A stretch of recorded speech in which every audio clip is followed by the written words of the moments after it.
Hey y'all, it's Robert, and in today's video we'll be making an elegant white and gold cake with a hoop cake spacer. When using a spacer, it's something that you usually want to hide, but in this case with the hoop design, it's something that you actually want to show off. And there's even things that you can do with it to really elevate the design. But that's something that we can get to later. To start this cake, we're going to first level and tort all the cake layers. This is always the first step that I do. And in this case, we have strawberry and vanilla cakes. And then we also have 3 different sizes, which is a 10-inch, an 8-inch, and a 6-inch.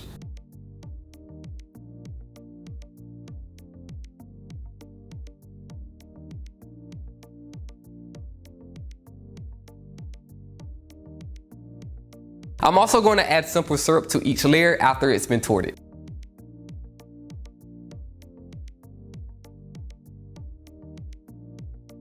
Each of these cakes will be exactly the same on the inside, so there will be alternating layers of vanilla and strawberry cake.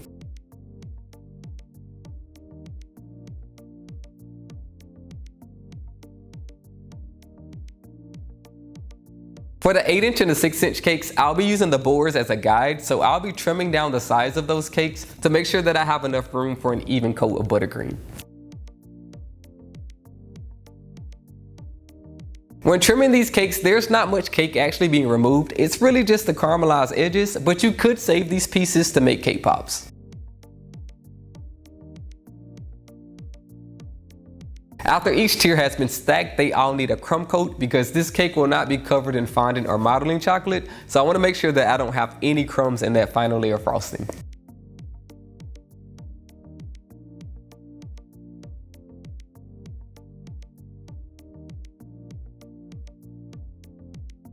I can now start adding the final coat to each cake, and I like to do this using a piping bag as I find that the buttercream doesn't get as many air bubbles when I do it this way.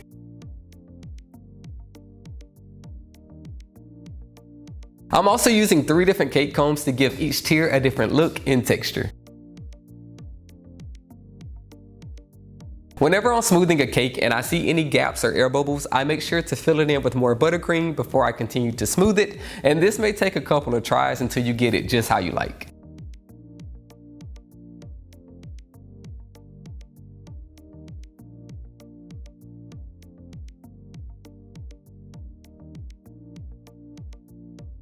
Now that each tier has a final coat, I can now start decorating the cake, and I'll be starting with the bottom tier first, which I'll be airbrushing.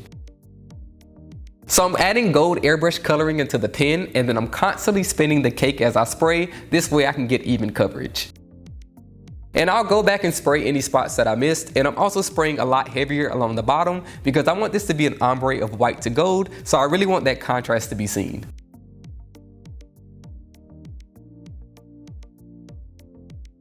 I'm now going to place a pearl border around the bottom of the cake, and to do this I'm placing all the pearls into a straw and then allowing them to fall one by one onto the cake. And this was my first time ever doing this, but it worked out really well and it was really fast.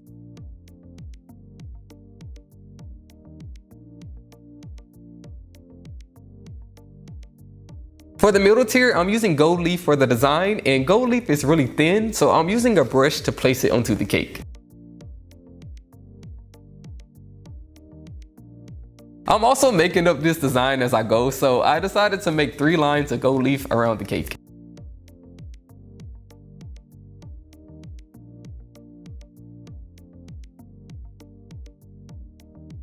And for the top tier, I'll be making a splatter design, and I'm doing this by mixing luster dust with vodka.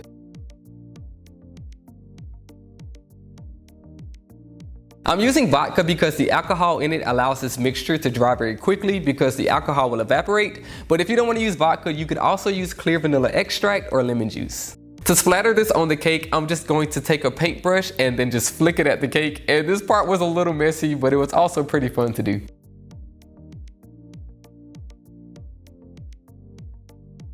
When using luster dust, you want to make sure that you're using the type that is edible because some are only made to be used as decoration and not to be consumed.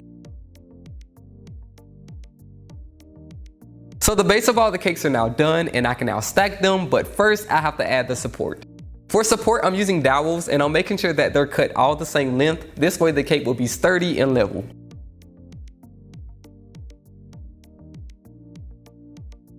And I'm using my divide by half rule when adding dowels, so a 10-inch would get 5, an 8-inch would get 4, and a 6-inch would get 3 if needed.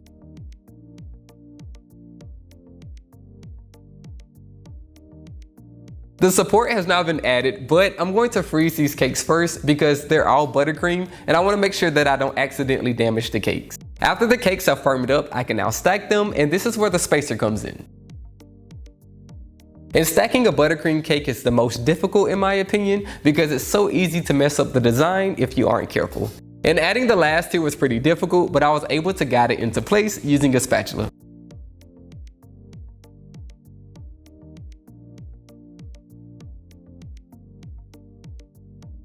Usually I would add buttercream or some type of decoration around the base of the top tier, but because I'm transporting this cake, I didn't show it in the video. Now I can work on the last details, which are adding Oreos and buttercream to the top tier. And I'm using golden Oreos because I want it to match the theme of the cake, and I actually want these colored gold, so I'm brushing them with the gold luster dust, and I'm making sure I brush off all the excess. And you can really see how golden and vibrant these cookies are now.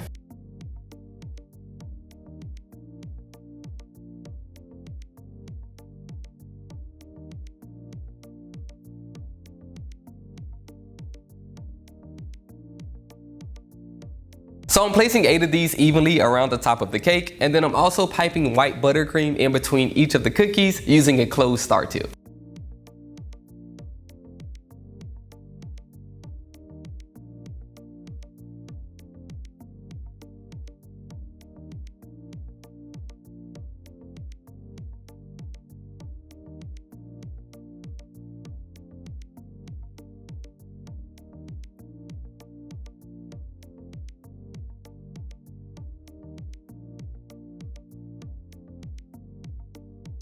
So at this point, the cake is pretty much done, but I thought the middle tier looked a little too plain, so I went back and then splattered that with more of the gold luster dust, just like the top tier.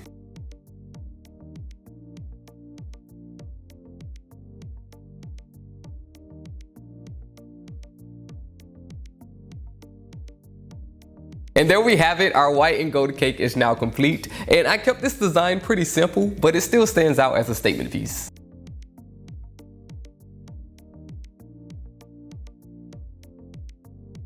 I hope you all enjoyed the video, and make sure you subscribe and comment below what cakes you want to see me make next. And until then, I'll see you in the next video. So I'll be alternating layers of vanilla. And when trimming these, oh God, leave my, not my voice crack. Moved, and it's usually just a caramel. All right, ooh. And elegant or a elegant? I gotta Google that. I think it's Ann.